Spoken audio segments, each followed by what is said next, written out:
The vast emptiness of space stretched endlessly in all directions, cold and indifferent. In this dark void, a small fleet of battered ships drifted aimlessly. Their hulls were scared, their energy reserves almost depleted, and their life support systems barely functioning.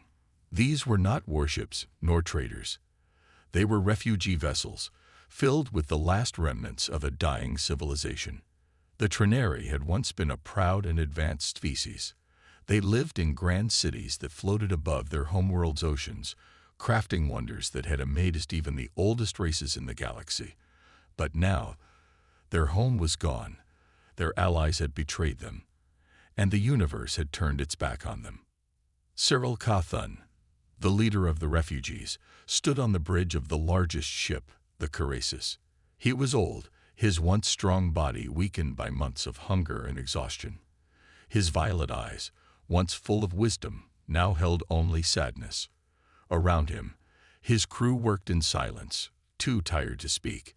They had sent out distress signals to every known species, but no one had answered. "Sir, we have only enough air for 3 more days," a young Trinari officer reported weakly. "After that, we won't have enough oxygen to keep everyone alive." Cyril nodded slowly. He already knew the truth, but hearing it spoken made it even heavier on his heart. The Trinari were not warriors. They had always believed in diplomacy and knowledge. Yet, when their enemies came, no one came to help. He placed a hand on the control panel and sighed. "Send another distress signal," he ordered. The officer hesitated. "But sir, no one will respond." "Perhaps," Cyril said, "but we must try."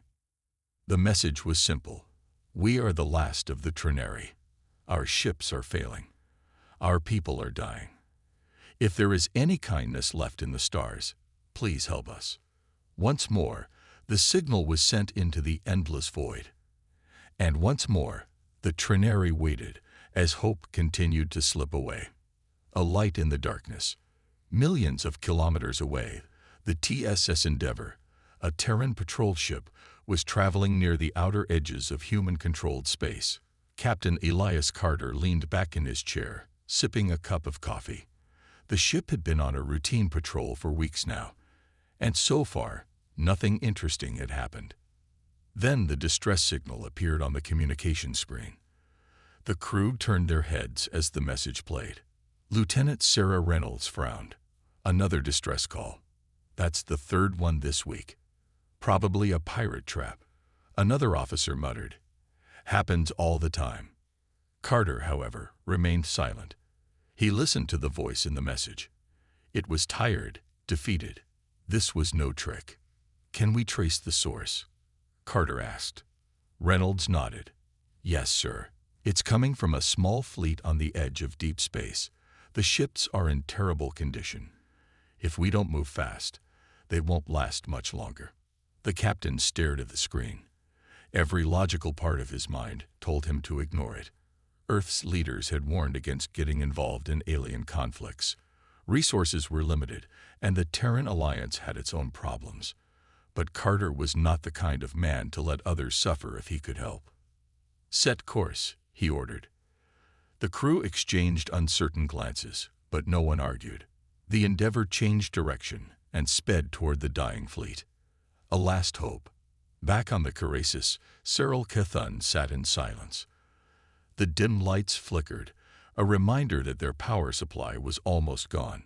Around him, Trinari children huddled next to their parents, too weak to cry. He had done everything he could. Now, all he could do was wait for the inevitable. Then, an alert. A new signal appeared on their sensors. A human voice crackled through the speakers. "This is Captain Elias Carter of the TSS Endeavour. We received your distress signal. Hold on. We're coming to help." For the first time in months, Cyril felt something he had almost forgotten. Hope. Cyril Cathun gripped the edge of his chair, his heart pounding. He replayed the message in his mind, afraid that he had imagined it.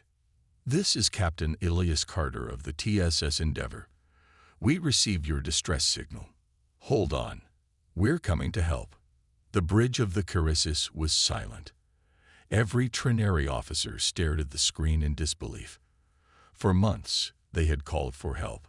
For months, they had been ignored.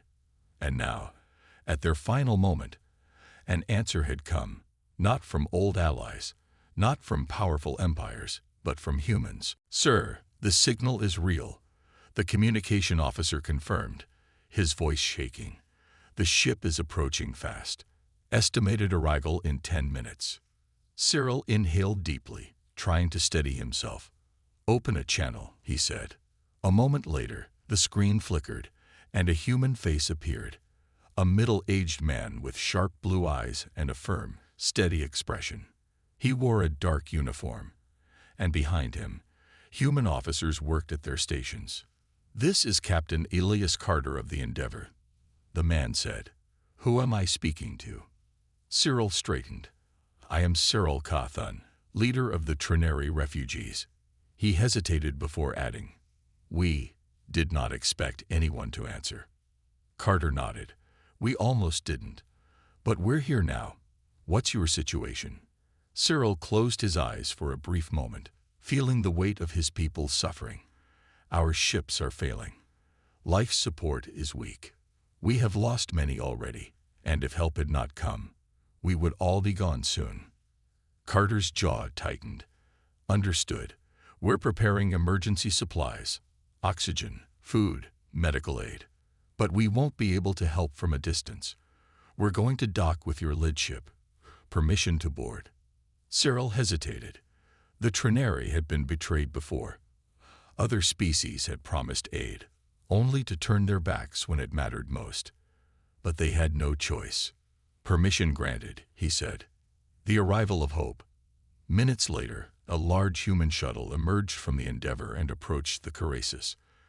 Trinary crew members gathered at the docking bay, watching anxiously as the metal doors hissed open. A group of humans stepped forward, dressed in dark uniforms with medical bags slung over their shoulders.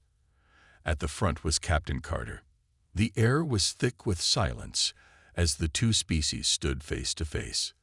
The Trinary were tall, with slender frames and smooth violet skin. Their eyes glowed faintly in the dim light. The humans were shorter, stockier, their features hardened by years of survival in a dangerous galaxy. Cyril stepped forward. "Welcome aboard the Carasis, Captain Carter." Carter gave a small nod. "Let's get to work." His crew moved quickly, distributing oxygen canisters and medical supplies. Human doctors rushed to assist the weakest Trinary, checking their vitals, treating their wounds. Some Trinary flinched at first, so used to cruelty that kindness felt foreign. But as the minutes passed, a sense of relief washed over them. One human doctor knelt beside a Trinary child, offering a ration bar. The child hesitated, then took a bite. His tired eyes widened at the taste of real food. Cyril watched in amazement. This was no trick, no deception. These humans were genuinely helping them. The cost of kindness.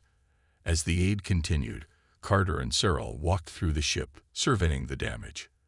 The Carasis was barely functional. Power reserves were dangerously low, and without repairs, the ship wouldn't last another week. "We can tow your fleet to safer space," Carter offered. "We have engineers who can help stabilize your systems." Cyril exhaled in relief. That would mean, we have a future. But before Carter could respond, his communicator beeped. He pressed a button, and a voice came through. "Captain, we have a problem. Earth Command is contacting us. They don't approve of this rescue mission." Carter's expression darkened. "Understood. I'm on my way." Cyril watched him carefully. "Your leaders do not want you to help us." Carter sighed. "Humanity has fought hard to secure its place in the galaxy. We don't have many allies. Taking in refugees could create problems with certain alien factions. So you must abandon us." Carter met his gaze. "I didn't say that." Defying orders. Back on the Endeavor, Carter stood before his officers, listening to the transmission from Earth Command. A strict-looking official appeared on the screen. "Captain Carter," the man said, "your orders were to patrol, not interfere in alien affairs. You are to disengage immediately. Carter clenched his fists. These people are starving. If we leave them here, they will die. That is not our concern, the official replied coldly. Withdraw at once. Silence filled the room. His officers shifted uncomfortably, waiting for his response. Carter exhaled slowly. Then he straightened his uniform and spoke in a calm, steady voice. The transmission cut off. The room was silent. Carter turned to his crew. We're staying. A new path forward. On the Carasis, Cyril stood by the viewport, watching the Endeavor in the distance. When Carter returned, Cyril met him with an unreadable expression. You chose to help us, Cyril said, even when your own people told you not to. Carter crossed his arms. Yeah, that's what humans do. For the first time in a long while. Cyril smiled. Hope had truly arrived. The corridors of the Carasis were no longer silent. Where once there had been only whispers of despair, now there were voices. Trinary refugees murmuring in quiet hope, human medics giving instructions, engineers working to stabilize the ship's systems. The Trinary watched the humans move with urgency and efficiency, their actions driven not by orders or profit, but by something far rarer, kindness. Cyril Cathun stood beside Captain Elias Carter, observing the scene. The elder Trinary still struggled to understand the humans' motivations. His people had always believed in logic and diplomacy, yet both had failed them. But humans, they did what felt right, even when it made no sense. Your people confuse me, Captain, Cyril admitted, his violet eyes studying Carter's face. You go against your own leaders to help us. Why? Carter glanced at the Trinary elder, then at the exhausted refugees around them. Because it's the right thing to do. Cyril frowned. The right thing. Carter sighed, running a hand through his short-cropped hair.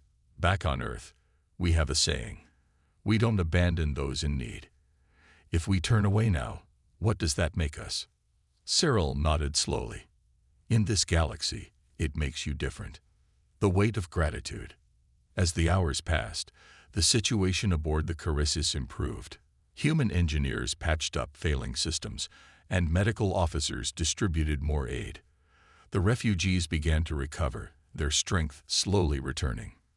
One of the Trinary children, a boy with large, tired eyes, hesitantly approached a human engineer who was fixing a broken power conduit. The child held out a small carved stone, likely the last personal belonging he had. The engineer, a burly man with grease-covered hands, looked surprised. For me? He asked. The child nodded. The engineer smiled and took the stone carefully. Thanks, kid. He ruffled the boy's hair, and for the first time in months, the child laughed. Cyril watched this simple moment and felt something unfamiliar in his chest, something that had been missing for too long. A gathering storm. But even as hope grew, danger loomed. Back aboard the Endeavor, Carter's officers gathered around the communication console, listening to intercepted transmissions. Lieutenant Sarah Reynolds turned to Carter, concern in her eyes. Sir, we just picked up a message from the Xelari Dominion. They know we've taken in the refugees. Carter tensed. The Xelari were one of the most powerful empires in the sector. They had once been allies of the Trinari, but when war came, they had abandoned them. Now the Xelari ruled through fear, and any species that disobeyed them suffered for it. What does the message say? Carter asked. They're not happy, Reynolds said grimly. They're calling this an unauthorized interference. They're demanding we hand over the refugees immediately. Carter narrowed his eyes. Or what? They didn't say, but we both know what the Xelari do to those who defy them. Carter clenched his fists. The Endeavor was a strong ship, but it couldn't fight a Xelari fleet alone. And Earth's leaders had already refused to back this mission. They were on their own. Fear versus choice. Cyril stood quietly as Carter relayed the news. The Trinary elder closed his eyes. It is as I feared. The galaxy still does not care about us. Even now, The Xilotari demand our destruction. Carter shook his head. No, they just expect us to be afraid. And are you not? Cyril asked. Carter smirked. Fear's not the problem. The problem is what you do with it. He crossed his arms. I say we don't run. We stand. Cyril studied him. You would fight. For us? You think we came all this way just to hand you over? Carter said. Not happening. A long silence passed between them. Then, for the first time in what felt like a lifetime, Cyril felt something that wasn't fear, wasn't despair. It was trust. A decision made. Back on the Endeavor, Carter addressed his crew. We have two choices. We can give in and let the Xilotari decide the fate of these people, or we make a stand and show them humanity doesn't abandon its friends. The crew exchanged looks. Then, one by one, they nodded. Reynolds smiled slightly. I guess we're making a stand. Carter turned back to Cyril. We're not leaving you behind. For the first time in months, Cyril felt something real. Hope was no longer just a wish. It was a promise. The silence of space was shattered by the arrival of the Xilotari warships. They came in formation, sleek and menacing, their dark hulls reflecting the faint glow of distant stars. At the center of their fleet was the Voresh, a command cruiser far larger than the Endeavor. It was not just a warship, it was a message. On the bridge of the Endeavor, Captain Elias Carter stood with his arms crossed, his sharp blue eyes locked onto the approaching enemy ships. The Xilotari had not fired yet, but their presence alone was a threat. Lieutenant Sarah Reynolds turned from her station. Sir, they're hailing us. Carter exhaled slowly. Put them through. The main screen flickered, and the face of High Commander Thalzor appeared. The Xilotari leader was tall and reptilian, his emerald green scales gleaming under the cold light of his warship. His golden eyes studied Carter with calculated disdain. Captain Carter, Thalzor said in a smooth, measured tone, you have something that belongs to us. Carter's jaw tightened. I wasn't aware that people could belong to anyone. Thalzor's thin lips curled in amusement. The Trinari are fugitives. They violated their agreements with the Dominion, and their punishment was decided long ago. You have no authority to interfere. Carter held his ground. What I see are starving refugees who lost everything. And I see a group of cowards too afraid to finish what they started, so they left them to die. Thalzor's expression darkened. This is not your concern. Turn them over now, and we will allow you to leave in peace. Carter glanced at Cyril Cawthon, who stood beside him. The Trinari elder's face was calm, but his hands were clenched tightly together. Cyril took a deep breath and stepped forward. We are not fugitives, he said firmly. We are survivors, and for the first time in a long while, we have found those willing to help us. We will not go back to suffering under your rule. Thalzor's eyes narrowed. You misunderstand, Cyril Cawthon. You have no choice. Carter's voice was like steel. That's where you're wrong. Preparing for battle. The transmission cut off, and the Xilotari ships began repositioning. It was clear what would happen next. Sir, Reynolds reported, they're locking weapons on us. Carter turned to his crew. Shields up. Battle stations.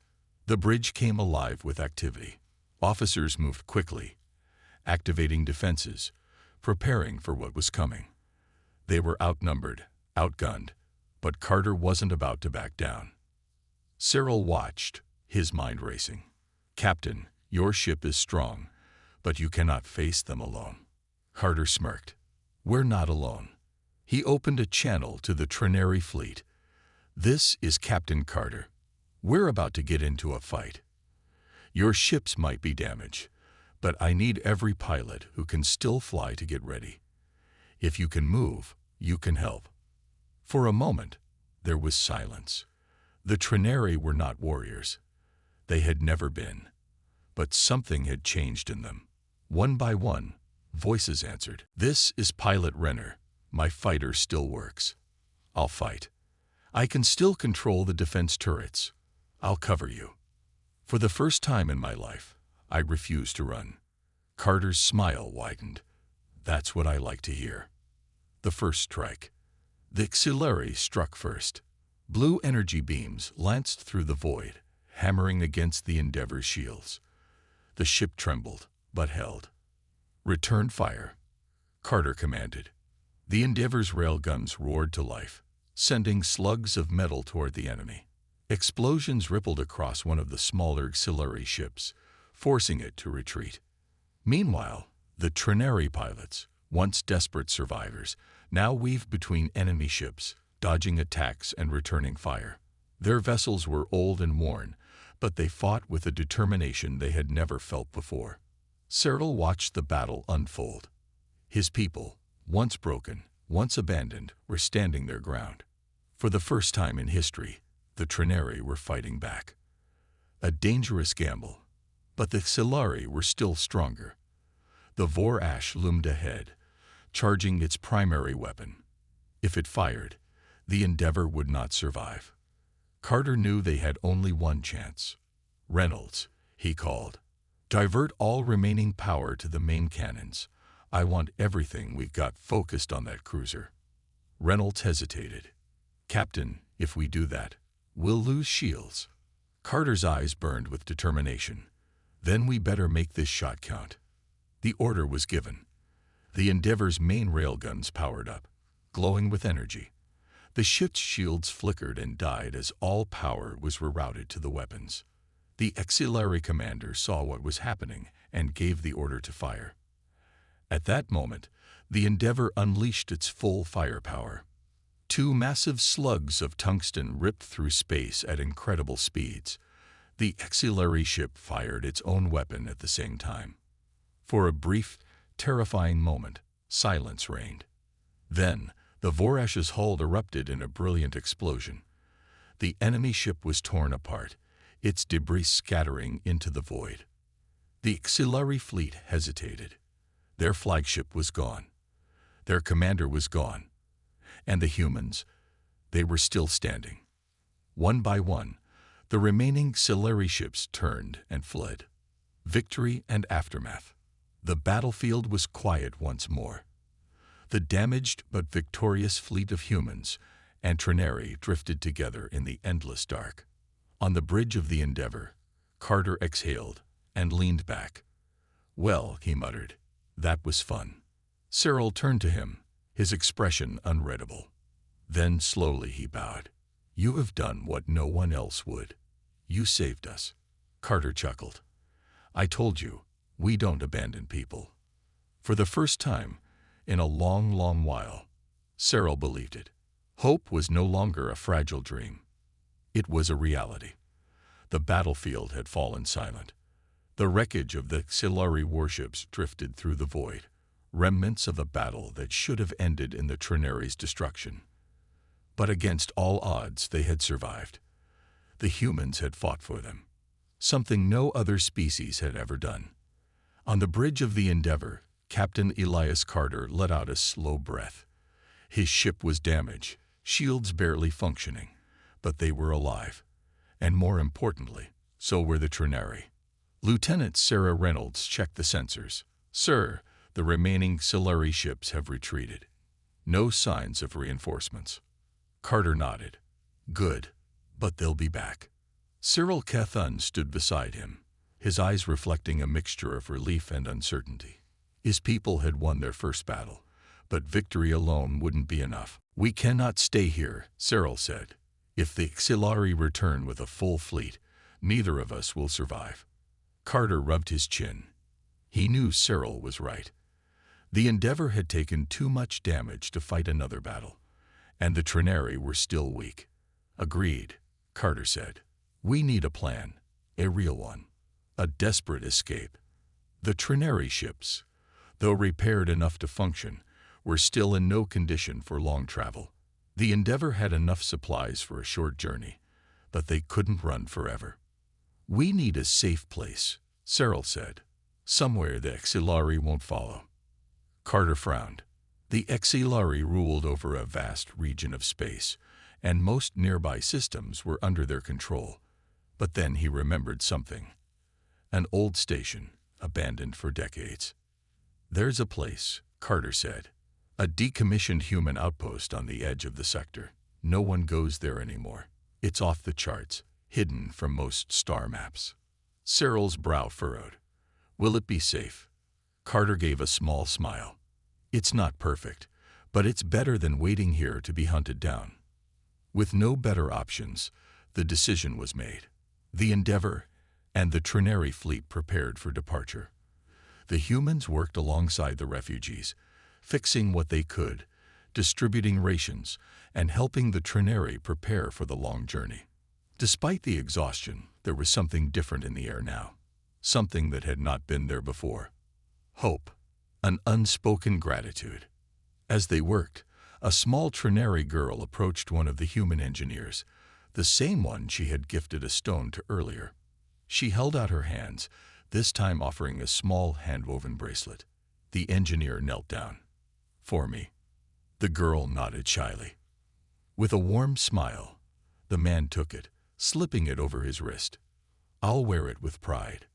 These small moments repeated across the ship, Trinary thanking humans in their own quiet ways, offering simple gifts, gestures, or even just words of gratitude.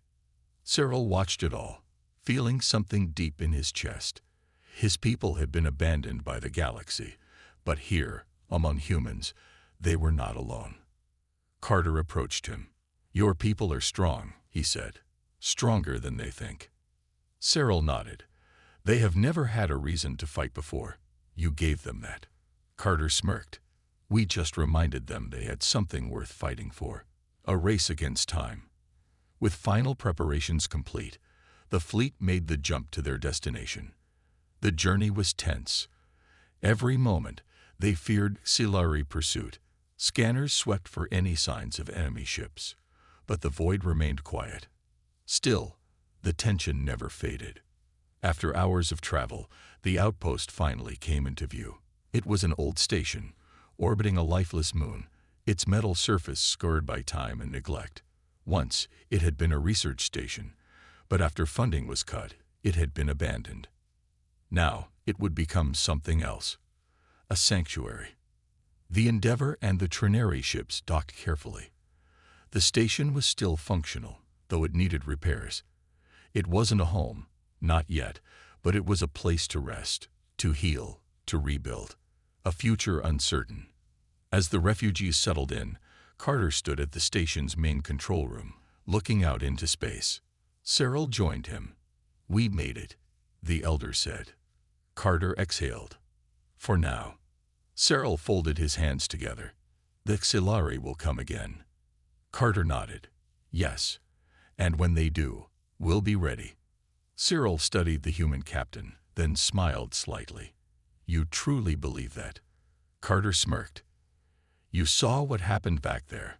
We didn't just fight. We won. And we'll do it again if we have to. Cyril nodded. He had once thought the Trinary were a doomed people, destined to be forgotten. But now, standing beside these humans, these stubborn, fearless humans, he wondered if maybe, just maybe, their story wasn't over yet. Hope had survived, and with it, so had they. The abandoned station was slowly coming to life. Human engineers worked alongside Trinary technicians, fixing broken systems, sealing damaged corridors, and restoring power to darkened sections. The outpost was old, but its structure was still strong. With time, it could become a real home for the refugees.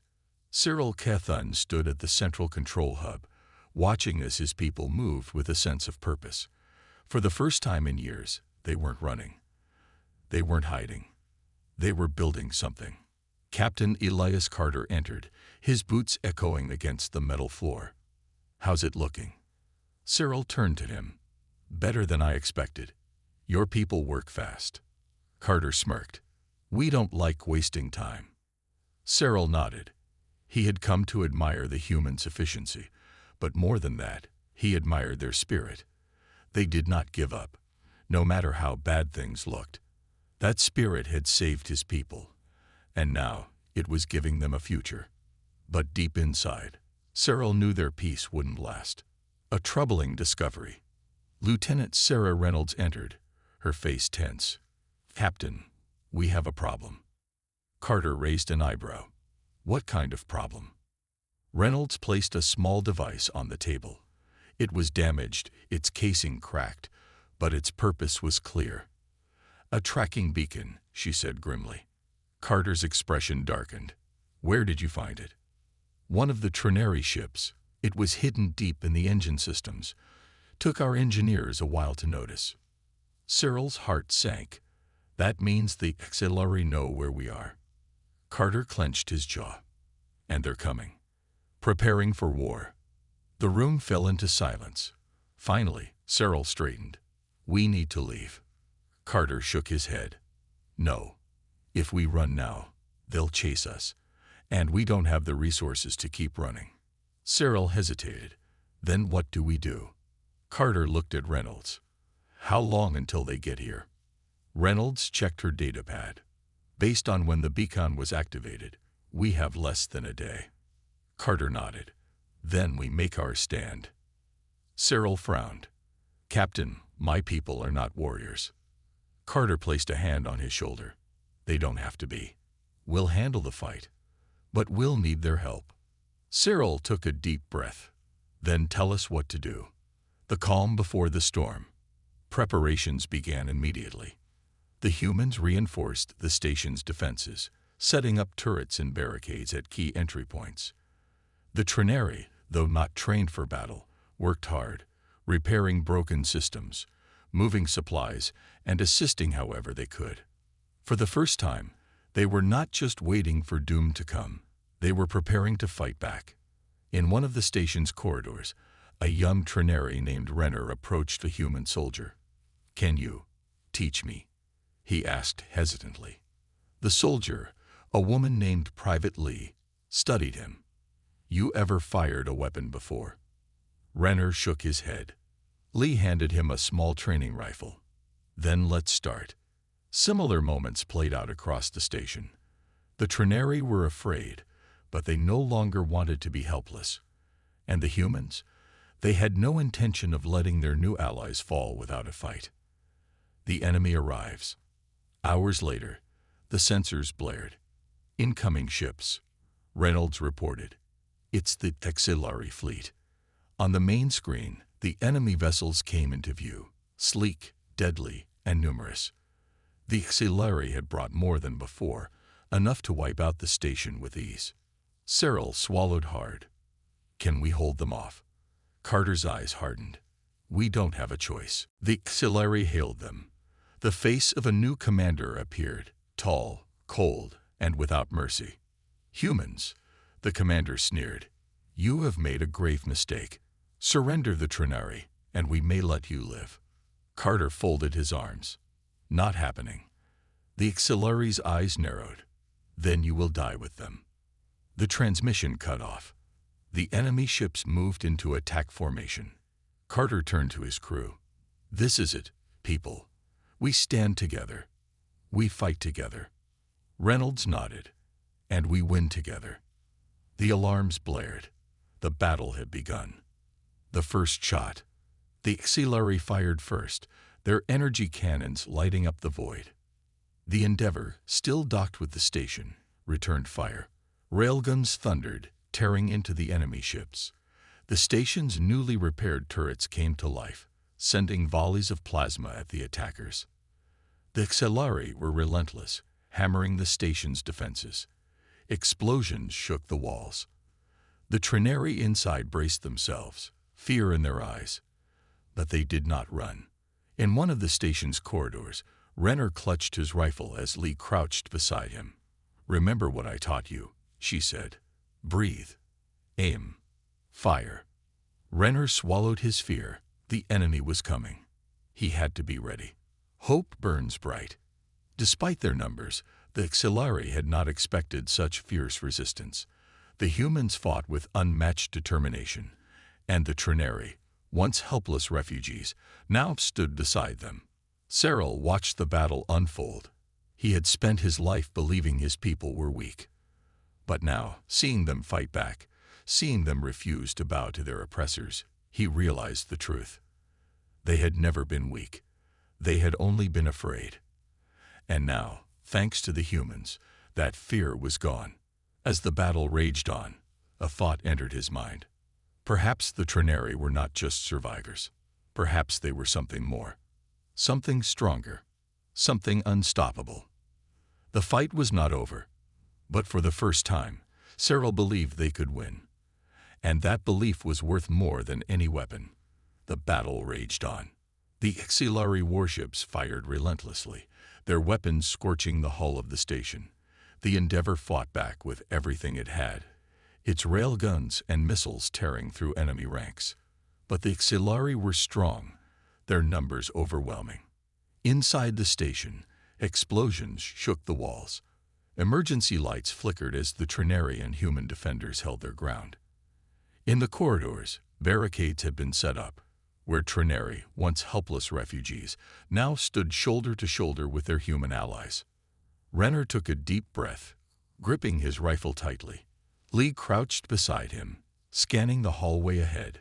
"Stay calm," she whispered. "They're coming." Footsteps echoed through the metal corridors. Then the Xilari soldiers appeared, their sleek armor glowing under the emergency lights. The battle inside the station had begun. The fight for survival. The humans and Trinari fired first. Plasma bolts and bullets lit up the corridor. The Xilari charged forward, their energy shields absorbing the first few shots. But the defenders did not back down. Renner took aim, remembering Lee's words. He pulled the trigger. His shot hit a Xilari soldier, knocking them back. His heart pounded, but he did not stop. All around him, the Trinari fought. They were not warriors, but they fought for their people, for their survival. Cyril Cethun stood at the command center, watching the battle unfold on the station's monitors. He had spent his life believing his people were weak, but today he saw something different. They were strong. The humans had given them the courage to fight. Now, they were proving they deserved to survive. A captain's sacrifice. Outside, the Endeavor was struggling. The ship had taken heavy damage, its shields barely holding. Captain Elias Carter gritted his teeth as another explosion rocked the bridge. "Sir, our weapons are failing," Reynolds shouted. "We can't hold much longer." Carter clenched his fists. They needed to change the battle. "Reynolds," he said, his voice calm, "prepare the ramming protocol." The crew turned to him in shock. "Sir," Reynolds asked. Carter's expression was firm. "If we don't stop them now, the station falls. And if the station falls, the Trinari are finished." Reynolds swallowed hard. "Understood, sir." The Endeavor turned, its engines burning at full power. The Xilari commander saw the move too late. The Endeavor slammed into the largest Xilari warship, causing a massive explosion that tore through the enemy fleet. Fire and debris scattered into space. The Xilari ships, disoriented and damaged, began to fall apart. On the station, Cyril watched in horror. "No, Carter. Victory and loss." The Xilari fleet, without its command ship, began to retreat. The Trinari and humans cheered, but the victory was bittersweet. Carter was gone. Inside the station, the remaining Xilari forces, seeing their fleet in chaos, tried to flee. The defenders pressed forward, driving them out. Renner, still holding his rifle, realized something. They had won. The battle was over. The Trinari had survived. A new beginning. Days later, the station was quieter. Repairs had begun. The humans and Trinari worked together, not as allies, but as family. Cyril stood on the observation deck, looking out into space. The loss of Carter weighed heavily on him, but he knew what the captain had sacrificed for them. Reynolds approached him. "He believed in you," she said. "In all of you." Cyril nodded. "And we will honor him." He turned to his people, who were rebuilding their new home. They were no longer just refugees. They were survivors. They were free. And as long as they stood together, they would never be afraid again. The end.